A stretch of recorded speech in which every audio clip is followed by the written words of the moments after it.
Avant que vous écoutiez cet épisode, je tiens à remercier toutes les personnes qui ont soutenu Au revoir podcast ces dernières semaines en faisant un don sur la plateforme Tipeee. Merci à Mélanie, Julien, Raphaël, Laurence, Julie.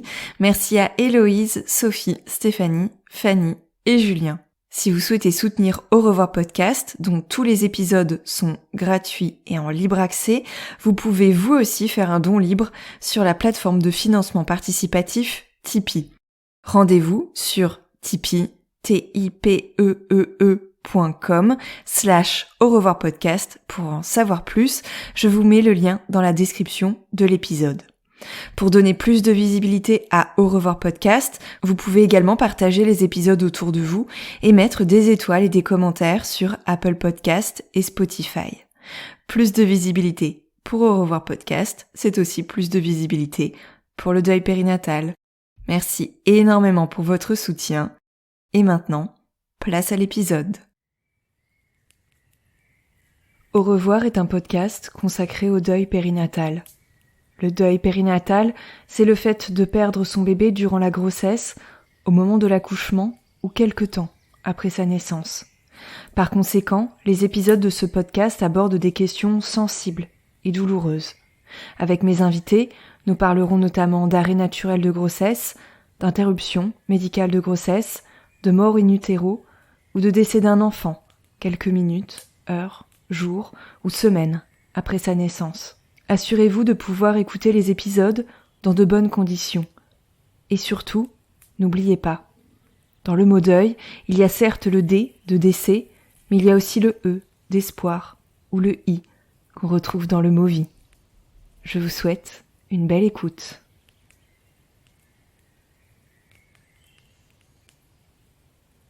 Sur les coups de 6 heures, on nous bascule en chambre d'accouchement, parce qu'on est en salle de travail, où là on nous dit, bon, maintenant madame, il va falloir accoucher. Parce qu'en fait, c'est la seule chose qui va vous soulager, puisque la péridurale, on n'avait pas droit à la péridurale et les autres, parce qu'il y a quand même une gestion de la douleur avec de la morphine, avec ce genre de choses, mais qui était clairement pas à la hauteur de la douleur qu'avait Camille. Et où là, du coup, on bascule, donc en salle de travail, et on se met en mode accouchement. Et où là, en fait, c'est là où je me suis effondré. À partir du moment où, ok, ça devenait, là c'est l'accouchement. Donc Camille m'a regardé, elle m'a dit, t'es prêt à accueillir Héloïse ? Non, mais a priori on n'a pas le choix, donc voilà. Et là, ouais, j'ai commencé à pleurer beaucoup, et c'était très très dur pour moi à ce moment-là. J'étais un peu en mode robot pendant toute la nuit. Il y avait des points d'acupression à faire, ça je gérais, ok. Je faisais des choses quoi. Enfin, je faisais les allers-retours pour la bouillotte, je faisais ce genre de choses. Donc ok, j'étais un peu dans l'action. Et ouais, à partir du moment où du coup la poussée est arrivée. Là je me suis effondré. Enfin, j'étais là pour Camille, mais c'est là où j'ai switché et où ça a été très très dur. Et donc du coup Camille pousse et Héloïse arrive. Un moment d'apaisement pour Camille, du coup, de voir sa fille, de la serrer contre elle, de passer un peu de temps avec elle, quoi. Et moi aussi, c'était bien sûr très douloureux, mais j'avais ma fille dans les bras, quand même.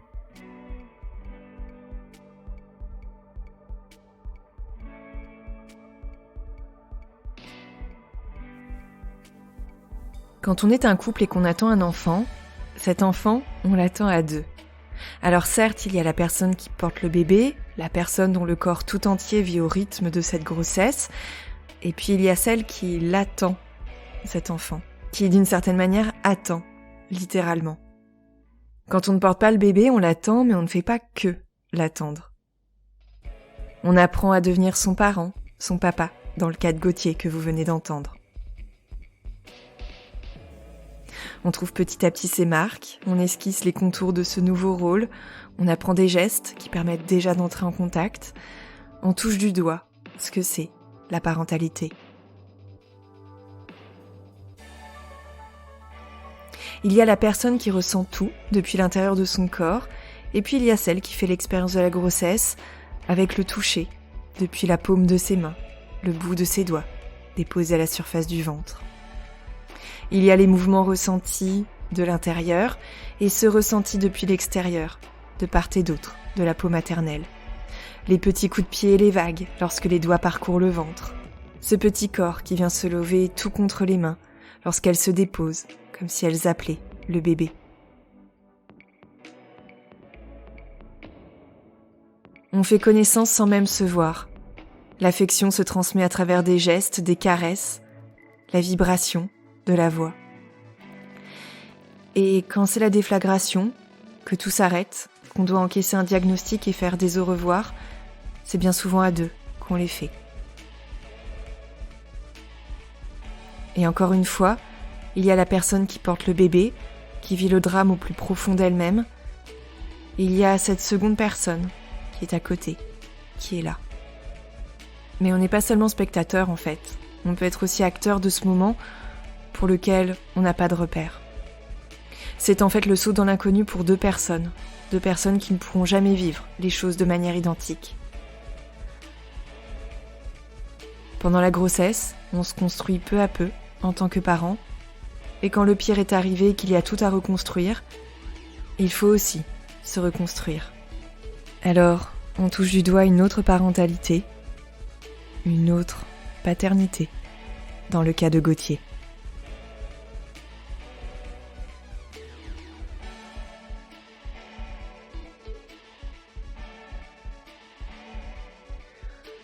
Au revoir podcast, épisode 39. Gauthier. Être le papa d'Héloïse. Dans cet épisode, c'est la voix de Gauthier que vous allez entendre. Gauthier est en couple avec Camille depuis une dizaine d'années, mais tous les deux ils se connaissent depuis bien plus longtemps. Et puis entre eux, c'était une évidence qu'un jour, ils auraient un enfant ensemble. On s'est mis ensemble donc à 20 ans. On a passé de belles années ensemble, 10 ans. Au bout de nos 10 ans, on s'est mariés. Et on s'est dit, après le mariage, ben voilà, en fait, ça y est, on a envie de passer ce cap. Donc on a mis en marche, le projet bébé. Et effectivement, Camille est tombée enceinte très rapidement au premier cycle. Et oui, fausse couche, prématurée, ça, au bout d'un mois. Au bout d'un mois, effectivement, une fausse couche. Alors moi, sur le coup, c'était très rapide. Donc du coup, j'ai même pas eu le temps, en fait, d'intégrer que Camille était enceinte, en fait, le projet s'arrêtait. Donc, j'ai eu on a été décalé, où elle a eu, ça a été compliqué pour elle dès le début. Il y a la notion de corporalité, de le sentir dans son corps. Alors que moi, c'est quand même, oui, effectivement, pour un homme, c'est beaucoup plus abstrait. Et ça a été quelques temps après, en fait, une semaine ou deux après l'annonce de la fausse couche, où il y a eu un truc de c'est pas pour cette fois. Et on connaît les statistiques et on sait que c'est 1/3, je sais plus quels sont exactement les chiffres, mais on le savait. Mais même si on le sait, quand on le vit pas, voilà. Effectivement, un projet qui se coupe et une envie qui du coup est retardée. Moi, je suis quelqu'un qui voit plutôt le positif dans les épreuves déjà de base. Et on a une grande résilience avec Camille, donc du coup, moi, je me suis focalisé sur le positif, qui était, alors oui, forcément, ça n'a pas marché, mais nous deux, ça marche. Donc du coup, a priori, on n'a pas trop de difficultés à ce niveau-là. Rassurés de ne pas avoir de problème de fertilité, Gauthier et Camille envisagent une nouvelle grossesse. Les mois passent, 9 plus exactement, avant que le test soit à nouveau positif. Durant les premières semaines, le couple se montre prudent, bien conscient qu'un nouvel arrêt spontané peut se renouveler. Cette fois-ci, la grossesse se poursuit. Première écho, ça se passe très bien, tout va bien, et donc du coup, chouette, ok, on commence les réjouissances. Et la deuxième écho, donc on avait la chance d'être suivi par un sage-femme échographiste, très humain. Moi, j'y suis allé à cette deuxième écho, hyper détendu. On avait fait ça entre midi et 2. Moi, du coup, entre le boulot, j'étais parti un peu plus tôt. J'avais des choses l'après-midi, donc vraiment en toute détente, quoi. En fait, on allait passer un bon moment, on allait voir notre bébé. Et donc à cette écho, donc il commence son examen, très bien, il parle, il nous raconte ce qu'il fait, et puis au bout d'un moment, il parle plus. Il continue d'examiner, puis on le voit un peu froncer les sourcils. Puis bon, il se passe 5 minutes, puis c'est long 5 minutes, sans parler. Et là, il nous annonce, donc du coup, il nous dit, donc oui, c'est bien ça. Alors effectivement, vous me voyez pas parler depuis 5 minutes, c'est parce que je regardais quelque chose, et effectivement, ce quelque chose qui doit être confirmé, mais je détecte une hernie diaphragmatique. OK. Oui, très bien. Qu'est-ce que ça veut dire? Donc nous, on n'a pas compris sur le moment. Donc il nous a dit: «C'est une malformation rare, sévère». D'accord. OK. Bah, toujours on comprend pas en fait. Qu'est-ce que ça veut dire? Donc là, il voyait qu'on comprenait pas, donc il nous a dit: «Ce que je vous dis est dur». Ah! OK, donc là ça commence à tilter. Là, il y a eu un truc de: «Ah oui, il y a vraiment quelque chose qui va pas». Et donc là, il nous a dit donc l'examen va s'arrêter là.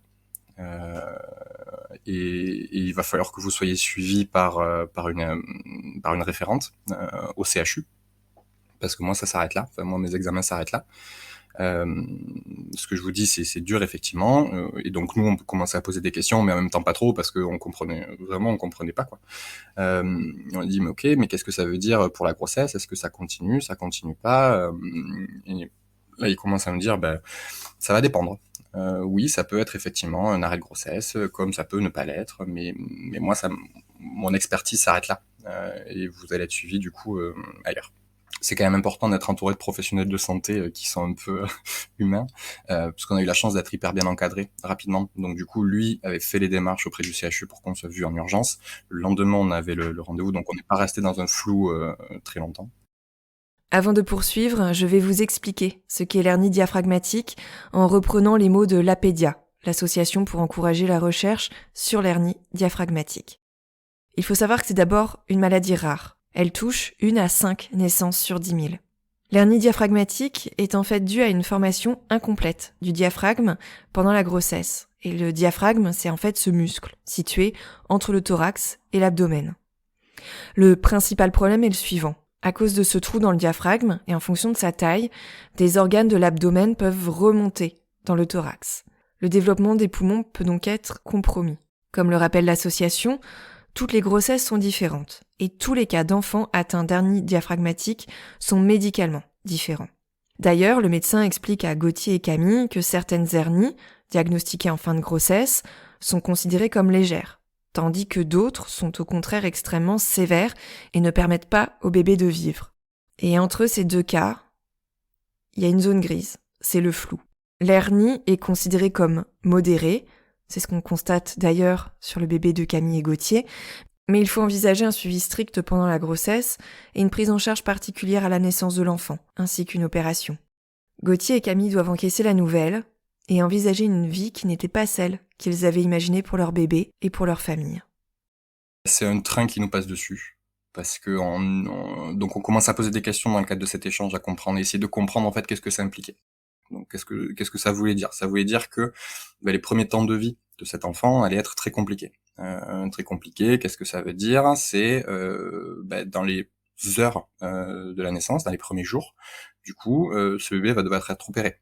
Pourquoi? Parce que il faut remettre les choses au bon endroit s'il y a des choses qui sont pas là où ça devrait être et refermer le trou du coup du diaphragme.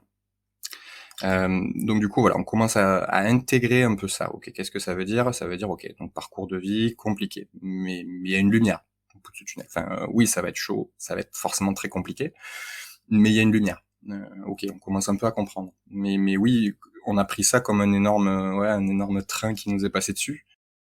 En espace de 3 jours, je suis passé de futur jeune papa assez centré sur le travail. Tout ça a explosé en vol puisqu'on commence à nous expliquer que du coup les premiers temps de vie vont être très compliqués, que la première année de vie va être compliquée et que ce serait bien qu'il y ait un des deux parents qui ne travaille pas pendant au moins la première année de vie. Donc du coup, un décentrage complet sur les années qu'on avait prévues. Donc du coup, voilà, on commence à intégrer ça, mais oui, ça a été des phases de très compliquées. Alors nous, déjà, on a fait le choix de se faire suivre psychologiquement dès l'annonce, en fait, parce qu'on en avait besoin tous les deux. On avait besoin aussi d'extérioriser ça et de pas de donner du sens parce que ça n'a aucun sens. La maladie n'a aucun sens. Essayer d'accepter ça au mieux. Moi, je m'arrête quelques jours parce qu'il fallait que je reprenne un peu mes esprits. Camille, pareil. On commence donc du coup à rentrer dans ce parcours et c'est là où on est quand même très très très content d'être en France avec un système social français. Et où du coup, c'est quand même un soulagement du coup d'être aussi hyper entouré. Donc du coup, le CHU, là où on est, donc à Nantes, est référent dans la région. Donc on rentre, on est hyper encadré. C'est-à-dire on fait nos examens, on sort des examens, on passe par le secrétariat et on nous dit ok, lundi prochain 11h, vous avez rendez-vous avec machin à telle date, telle date. C'est hyper encadré. Ok, donc on va dérouler du coup, puisqu'a priori il y a un protocole, donc on va dérouler ça. On commence un peu à se dire ok, ça va être dur, mais ça va le faire. Un peu plus tard, du coup, donc on a appris la hernie, et à l'examen d'après, on s'était dit, bon, ok, garder le sexe secret jusqu'à la naissance, ça va être un peu dur. Là, il va y avoir un peu trop d'inconnus.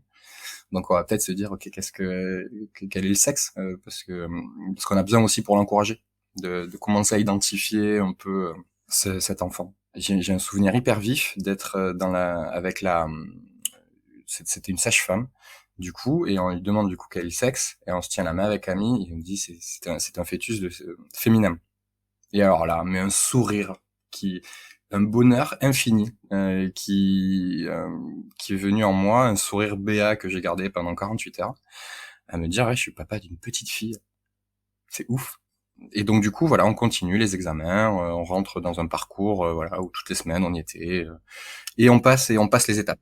Ok, donc première étape, pour évacuer l'option est-ce que c'est génétique, on fait une amniosynthèse. Donc c'est pas forcément l'examen le plus fun euh, de tous les temps, mais ok, on passe cet examen, ok, check, ça c'est bon, c'est pas génétique. J'étais là à tous les rendez-vous et il y a certaines interventions sur lesquelles je pouvais pas être là. La myosynthèse par exemple, j'ai attendu dans la salle d'attente, mais j'étais là à tous les rendez-vous.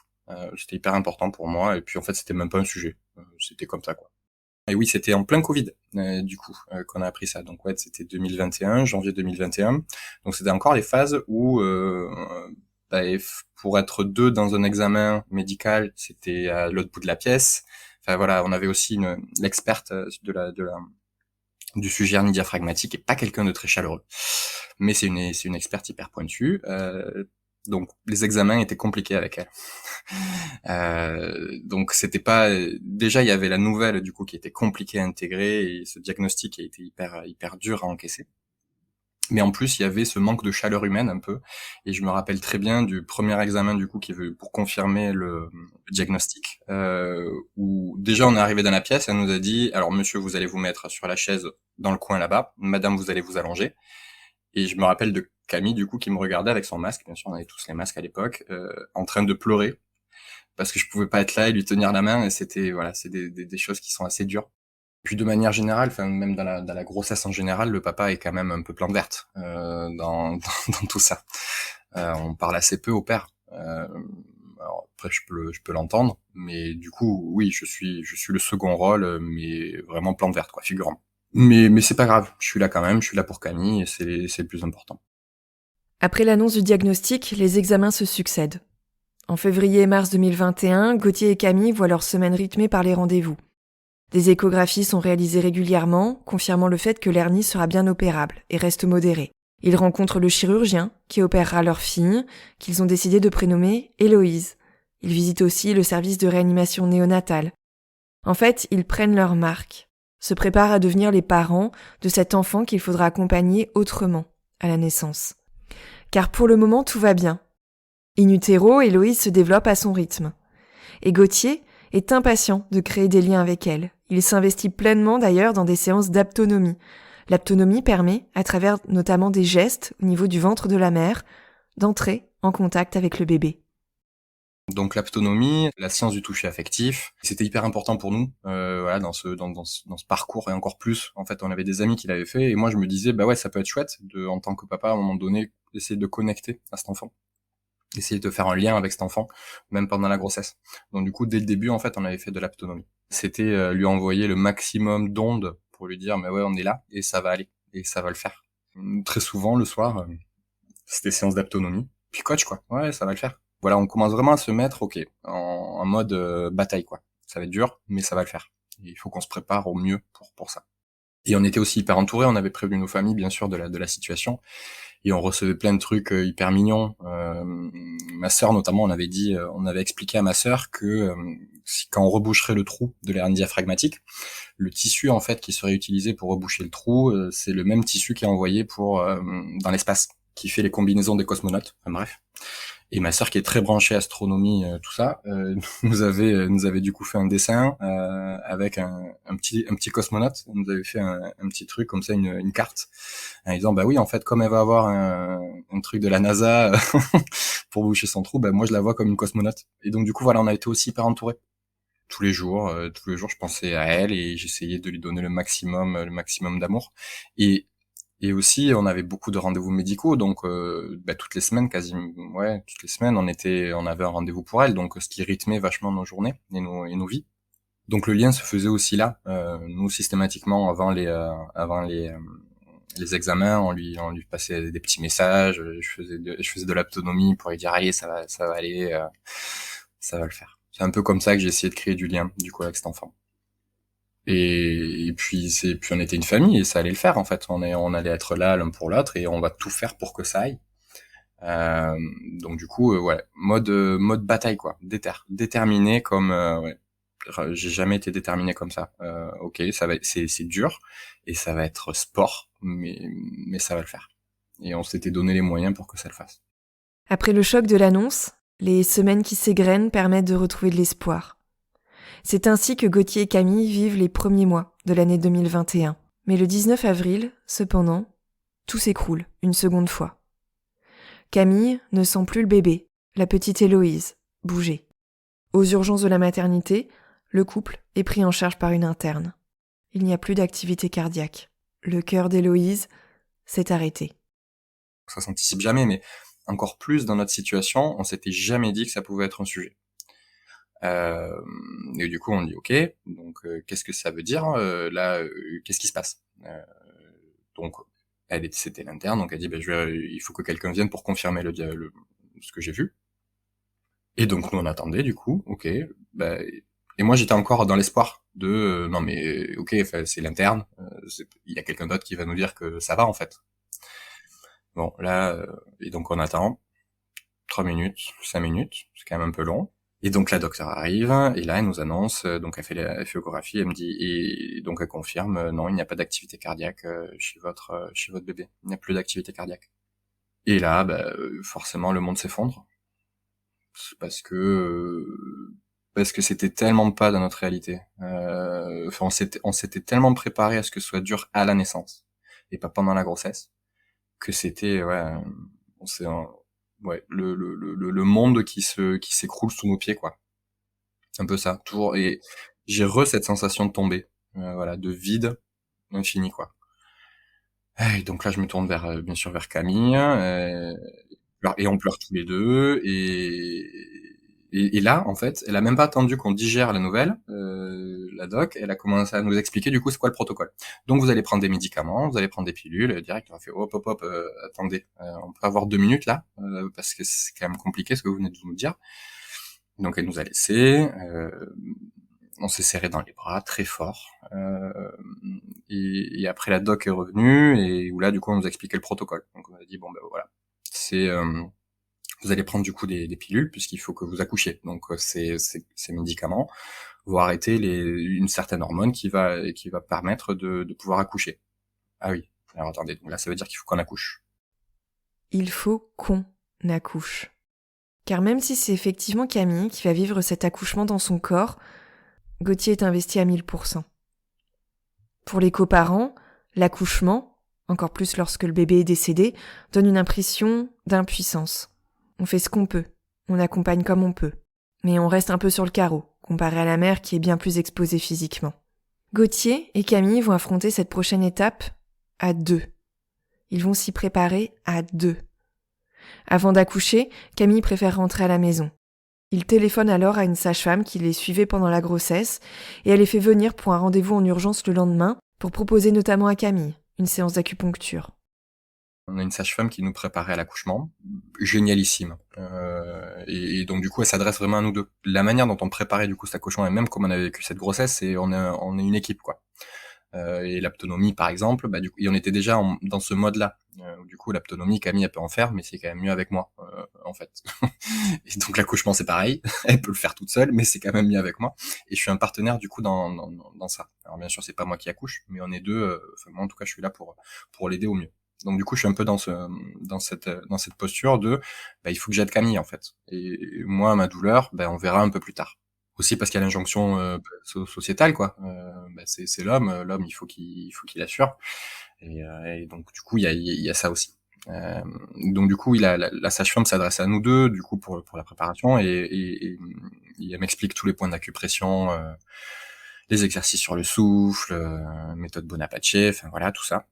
Je me vois en partenaire et j'essaye de faire au mieux pour aider Camille et pour être là pour Camille dans ces moments. Et au CHU, on nous avait dit, si vous voulez, il y a une psychologue qui peut vous recevoir. Donc on fait le choix de effectivement prendre rendez-vous avec la psychologue. Donc le lundi, on apprend que Héloïse est décédée. On a rendez-vous le mardi soir. Et en fait, comme Camille commence à avoir des contractions dès le mardi midi, on s'est dit on va faire le rendez-vous et après on va enchaîner, on va se faire hospitaliser. C'était important pour Camille de faire ce rendez-vous avec la psychologue pour apprendre à dire au revoir et pour pas avoir de regrets, de remords sur comment j'ai vécu ça et comment est-ce que je veux dire au revoir du coup à cet enfant, dire bonjour et aussi dire au revoir parce que ça va être important. Et la psychologue nous donne un super conseil qui est, a priori, enfin moi de mon expérience, je n'ai jamais vu de parents qui regrettaient quoi que ce soit. Donc si notamment de voir l'enfant tout de suite, de voir notre enfant tout de suite, j'ai pas vu un seul parent qui regrettait d'avoir vu son enfant tout de suite. J'ai pas vu un seul parent qui regrettait d'avoir pris des photos, par exemple. Tout ça, on commence à nous mettre à l'aise, enfin on nous met à l'aise sur ça, sur le fait qu'il y a pas de bonne ou de mauvaise manière.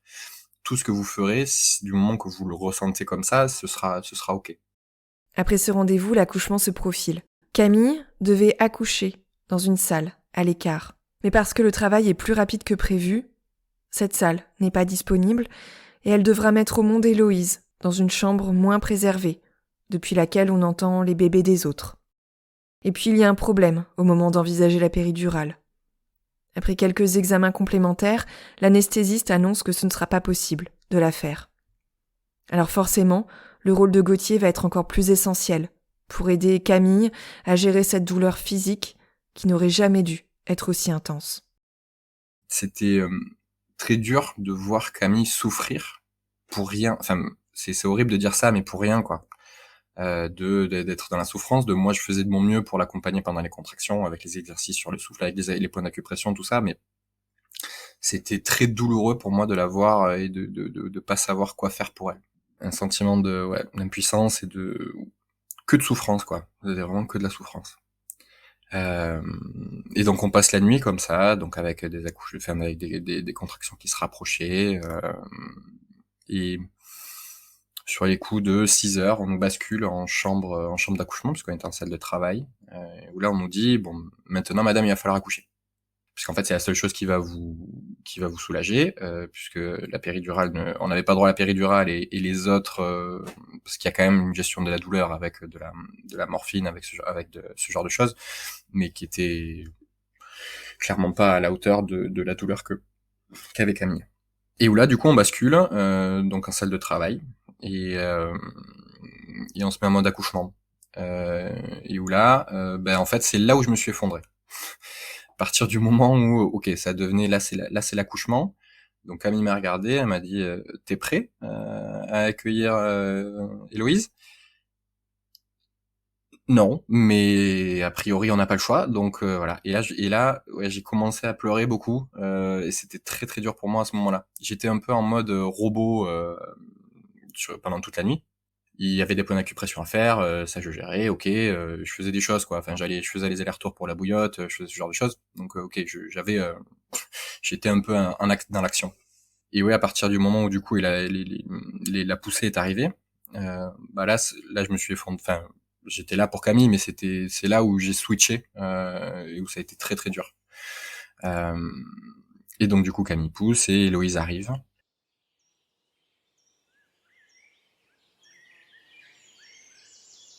Un moment d'apaisement pour Camille, du coup, de voir sa fille, euh, de la serrer contre elle, de passer un peu de temps avec elle, quoi. Et moi aussi, c'était bien sûr très douloureux, mais j'avais ma fille dans les bras, quand même.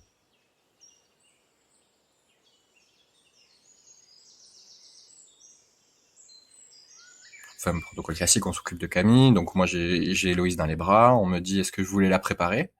Ah bah ouais, bien sûr. Bah ouais, je vais lui mettre sa première couche et oui, je vais la nettoyer. Et donc du coup, je fais ça et moi ça m'a permis dans le processus, je pense, de deuil, d'être là pour elle et de la préparer du coup à je sais pas quoi, mais au moins d'être là pour elle et de pouvoir passer un peu de temps avec elle. Dès que je l'ai eu dans les bras en fait, et je lui ai dit à quel point j'étais désolé pour elle, que qu'on n'ait pas pu se battre plus que ça, enfin j'ai fait beaucoup de piano pendant 15 ans et j'ai bloqué sur les mains d'Héloïse, parce qu'elle avait de très jolies mains, elle avait de très jolis doigts et j'ai eu un moment de elle tenait pas ma main mais elle avait ses doigts sur sa main sur mon doigt et j'ai bloqué en me disant je pourrais pas lui apprendre le piano en fait. Je pourrais rien faire avec elle. Et où là, ça a été hyper dur. Euh, Il y a eu cette phase, pendant qu'on l'a préparée, pendant qu'on passait du temps avec, où c'était des beaux moments parce qu'on pouvait passer du temps avec elle, on pouvait la cajoler. Mais en même temps, ça me mettait en face de tout ce que je pourrais pas faire avec elle, quoi. Et on a passé 1 heure et demie, 2 heures avec elle, du coup, à se cajoler, à se dire que qu'on l'aimait en tout cas, et qu'on serait ses parents, et qu'on la remerciait d'avoir fait de nous des parents, et qu'on la remerciait d'avoir été là, et d'avoir passé un peu de temps avec nous. Et après tout ça, qu'est-ce qu'il y a? Il y a la violence du monde extérieur, couplée aux marques de soutien. Il y a le vide abyssal, il y a aussi de l'amour. C'est ça, le deuil périnatal. C'est tout à la fois l'absurdité des démarches à réaliser, mais c'est aussi cet ami qui vous prend par la main et qui vous propose de l'aide pour organiser des funérailles qui n'auraient jamais dû avoir lieu. C'est prendre ses marques dans une vie qui n'a plus rien à voir avec l'ancienne. C'est apprendre à devenir un couple endeuillé. C'est apprendre à devenir un couple de parents endeuillés. C'est apprendre à trouver sa place au sein de ce couple, à trouver sa place de père endeuillé aux yeux des autres. J'ai beaucoup fait passer Camille d'abord dans les premiers temps de post-accouchement parce qu'elle avait besoin de ça. Et où du coup on était tous les deux, enfin moi j'étais assez au clair avec ça, que elle passait d'abord, parce que c'est elle qui a le plus besoin d'aide en tout cas à ce moment-là. Et après ça a été un peu plus mon tour, où moi je disais, on était aussi très au clair sur le fait que moi j'ai besoin d'après-midi en fait, où je vais aller prendre, on avait un couple d'amis qui venaient d'acheter une maison et qui avaient plein de bûches à aller faire, alors des bûches de bois, activité idéale rêvée dans ma situation où t'as une hache, des bûches et tu vas faire des bûches, qui permet d'évacuer un certain nombre de choses. Mais où du coup on était assez au clair sur le fait qu'on a aussi, besoin de temps pour soi, et que c'est normal et que c'est ok. Donc du coup, dans les premiers temps, moi j'étais arrêté pendant un petit moment, pendant 1 mois ou 2, pendant 2 mois j'étais arrêté. Et où du coup on avait que ça à faire en fait, on avait que s'occuper l'un de l'autre et s'occuper de soi. Donc ça, cette phase-là, ça a été assez pas facile, mais en tout cas dans notre couple, ça a été on était toujours dans la communication. Là où après ça a été compliqué, c'est quand moi j'ai repris le travail, euh, puisque du coup à un moment donné, moi j'ai repris le travail, Camille avait son congé maternité, et où là à la reprise du travail, forcément on est en 2 temps différents quoi.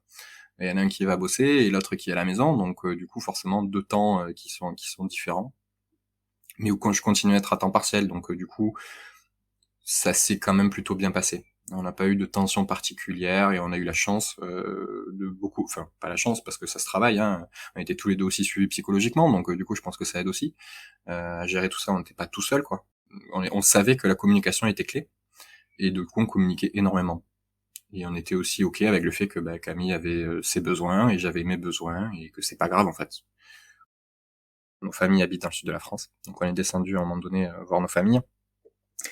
Et même nos familles, ou nos proches, c'était, ils s'adressaient à Camille, quoi, pas à moi, pas comment moi j'avais vécu, l'accouchement, le deuil, tout ça. C'était ça qui était très violent, que moi je percevais comme très violent de systématiquement demander que comment va Camille. Ouais, mais moi aussi en fait j'ai perdu ma fille, moi aussi ma fille est décédée. Et alors oui, je l'ai pas portée. Et il n'y a pas de comparaison à avoir entre les douleurs. Les douleurs se comparent pas, mais c'est aussi dur pour les pères. Et j'ai l'impression que l'entourage, alors après peut-être que c'est parce que il y a une injonction sociétale à ça, mais ouais, ça a été dur pour moi l'entourage aussi.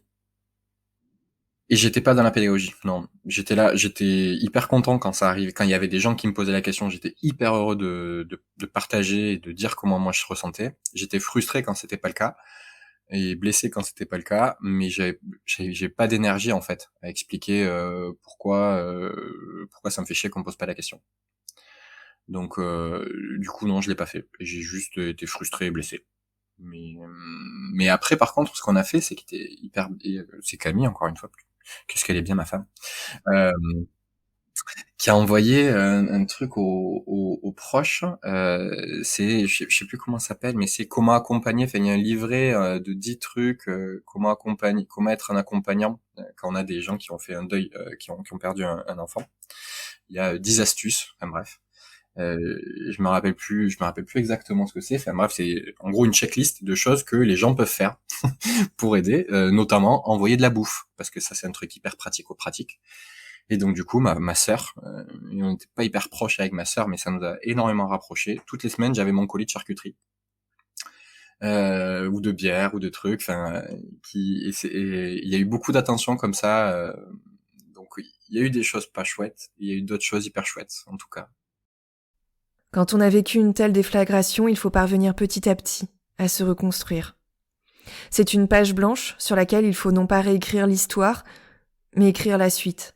Ce sont des projets à deux qui viennent remplacer les projections à trois. Se reconstruire donc, et construire quelque chose de nouveau, d'inédit. À l'image de cette boîte en bois qui renfermera tous les souvenirs d'Héloïse et que Gauthier a fabriqué de ses mains. Un jour, il a eu l'idée de la construire lui-même, cette boîte. Alors il contacte une association près de Nantes qui va mettre tous les outils et les techniques à sa disposition. Et j'avais besoin de créer un truc pour elle, quoi. Et je leur ai dit, je veux que ce soit le plus long et le plus chiant possible. Je veux pas de machine qui me fasse une boîte en bois tout de suite. C'est pas l'idée. Moi, je veux faire un truc beau et je veux le faire vraiment de mes mains jusqu'au bout. Et donc du coup, bah voilà, je passais entre 6 et 12 heures par semaine, du coup, dans cet assaut, et c'était un temps pour moi. C'était un temps long. J'avais un casque, j'avais mon casque anti-bruit, et c'était un temps long de minutie, et puis pour Héloïse. Et c'était pour moi aussi une manière de la rendre vive, enfin qu'il y ait quelque chose quoi, qui reste d'Héloïse, parce que j'avais des photos, mais moi je pouvais pas voir les photos, c'était juste pas possible quoi. Euh, et même encore maintenant, je peux pas les voir. Et donc du coup, voilà, cette boîte, j'ai passé au final 35 heures, je crois. Je suis parti de 2 planches de bois moches en chêne que j'ai poncé, enfin ouais, j'ai fait mes panneaux, j'ai fait tout un tas de trucs et assemblage à la main. J'ai tout fait à la main j'ai passé 8 heures. Je me souviens d'avoir passé 8 heures avec un maillet et un ciseau à bois. Et j'ai fini avec des ampoules, hein. J'ai fini avec des courbatures, mais c'était très salvateur pour moi. En tout cas, ça m'a beaucoup aidé dans le processus de deuil, à ce qu'il y ait quelque chose pour que moi je puisse me rappeler d'Héloïse. Et je me rappelle du coup de montrer, du coup, pas Héloïse forcément à mes collègues, mais ou à mes amis, mais à dire, putain, la boîte avance. Tu vois, et c'était un peu la fierté du papa, quoi, de dire, ah, mais attendez, regardez la boîte, putain, regarde les photos, t'as vu, t'as vu comment elle avance bien. Tu sais comme elle est belle ma boîte. Ouais, il y a eu ça un peu, je crois, et qui moi m'a beaucoup aidé. Donc ouais, j'ai fait ma boîte. J'ai mis du coup 1 mois et demi, 2 mois à faire cette boîte.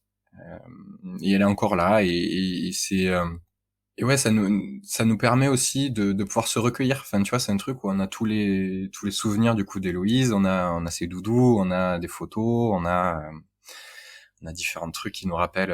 On avait commencé une liste de naissance, donc on a gardé quelques trucs de la liste de naissance. Du coup, Camille lui avait acheté son premier livre, où on se disait qu'on allait lui lire en réanimation. Enfin, tout ça, tous les trucs qui nous rappellent du coup Héloïse. Voilà. Donc ouais, assez salvateur le travail manuel. Et puis donc on est parti 1 semaine et demie au moment du terme. Aussi parce qu'on voulait pas être là, enfin on voulait pas être chez nous, c'était pas possible pour nous. Et que c'était des moments du coup bizarres de on passe du bon temps ensemble, ou on essaye de passer du bon temps ensemble, et en même temps on devrait pas du tout vivre ce genre de choses. Enfin c'est pas du tout ce qui était prévu. Et aussi à ce même moment, on avait dit ok, on a besoin de changement, donc on a décidé de visiter des maisons pour déménager et pour changer de vie. On habitait dans le centre, on était des citadins. On avait besoin en fait de changement. Donc au début, ce qui était censé être juste une occupation, ça va nous faire penser à autre chose. Ça s'est rapidement tourné en non mais elle est vraiment bien cette maison, on s'y faut vraiment bien.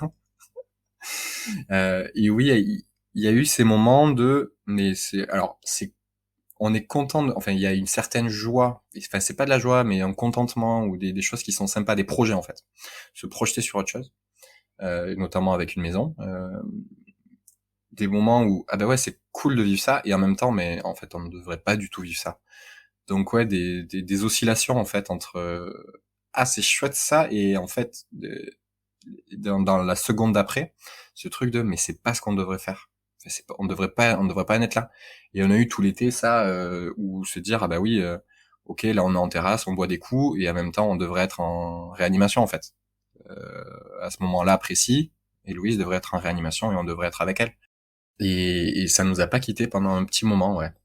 Ce truc de on est content, on vit un bon moment, et en même temps, bam, direct après, bah oui, mais c'est pas du tout ça qu'on devrait vivre. Et moi, je l'ai vécu comme ça, ouais. Dis, aura-t-on un jour un autre enfant? Un deuxième enfant? C'est la question que se posent beaucoup de couples après un deuil périnatal. Pour Gauthier et Camille, c'est une évidence. Leur couple est solide, ils ont envie de vivre cela ensemble. Et très rapidement, au mois de juillet, Camille est de nouveau enceinte. Apprendre à vivre le deuil tout en essayant de se projeter dans une nouvelle vie, c'est la grossesse d'après qui commence.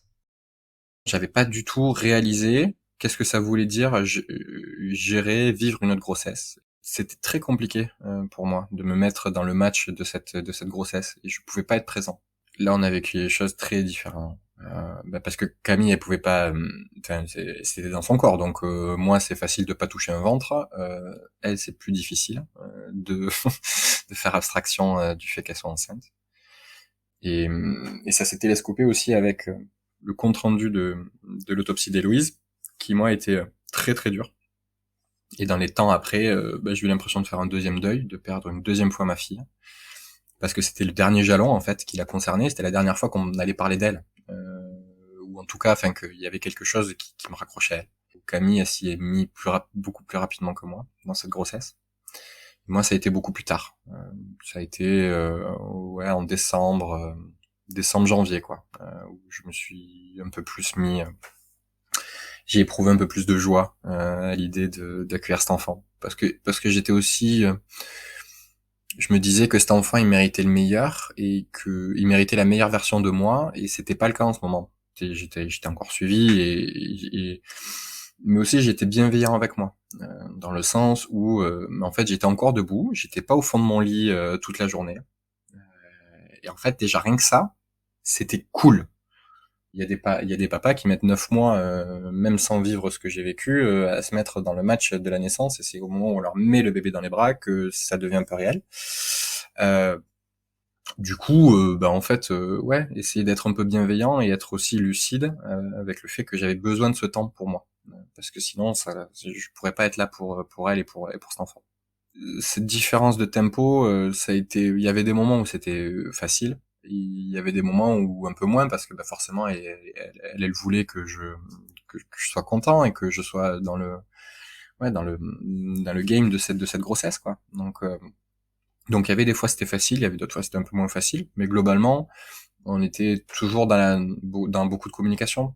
Donc du coup ça s'est quand même plutôt bien passé, et on avait repris des séances d'autonomie, parce que c'était pour moi un jalon qui me contraignait à être présent et à essayer d'être là. Donc c'était pas forcément avec beaucoup de plaisir que j'y allais, avec beaucoup d'entrain, mais au moins ça me forçait un peu à être présent pour la grossesse.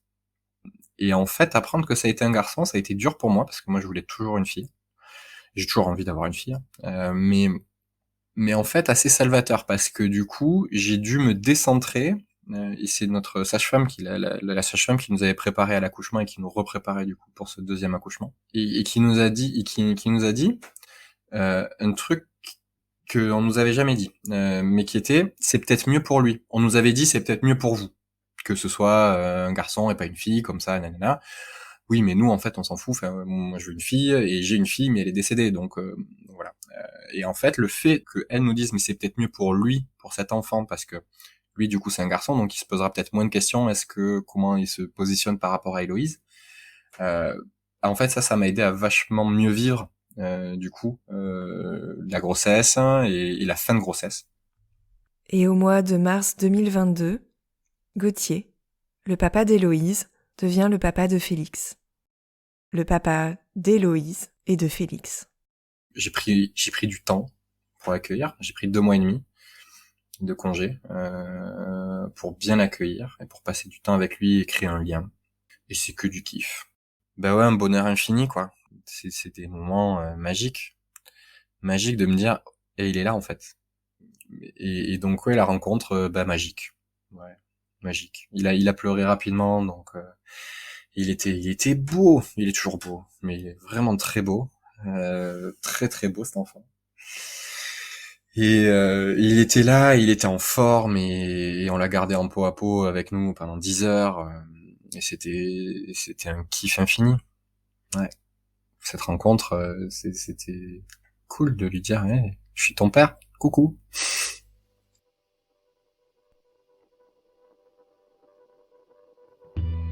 Et je sais la chance que j'ai d'avoir le luxe de changer une couche à 3h du mat. Et en même temps, c'est parfois douloureux de se dire que tout ce que je fais avec lui, tout ce que je découvre avec lui, je le découvrirai pas avec Héloïse. Moi, je me suis senti père. J'ai un souvenir vif de me sentir père à l'annonce de la hernie diaphragmatique d'Héloïse. En une journée, en fait, la vie bascule. Je passe de jeune cadre dynamique plein d'ambition à, en fait, c'est plus du tout la question. La question, la priorité, c'est ma famille et c'est ma fille.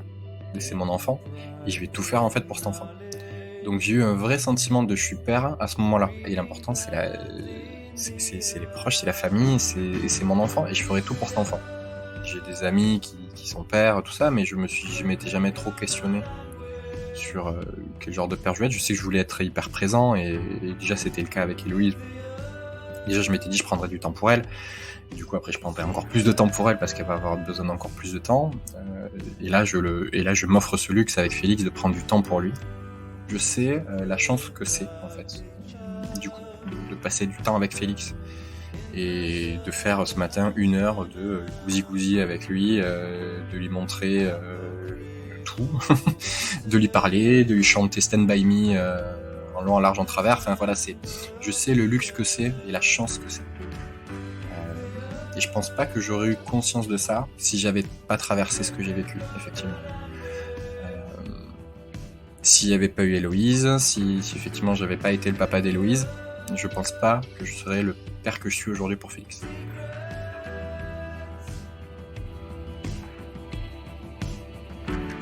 Cet épisode touche à sa fin et je remercie Gauthier de nous avoir livré son témoignage, d'avoir partagé avec nous l'histoire d'Héloïse, l'histoire de Camille, l'histoire de Félix, l'histoire de sa famille. Je suis Sophie de Chivray et j'ai eu le plaisir d'écrire et réaliser cet épisode.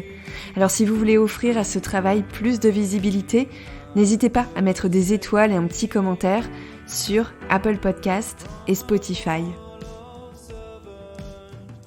Je vous remercie pour votre écoute et on se retrouve très vite pour un prochain épisode. En attendant, je vous retrouve sur les réseaux sociaux et plus particulièrement sur Instagram, sur le compte aurevoir.podcast pour découvrir du contenu supplémentaire pour lever le voile sur le deuil périnatal.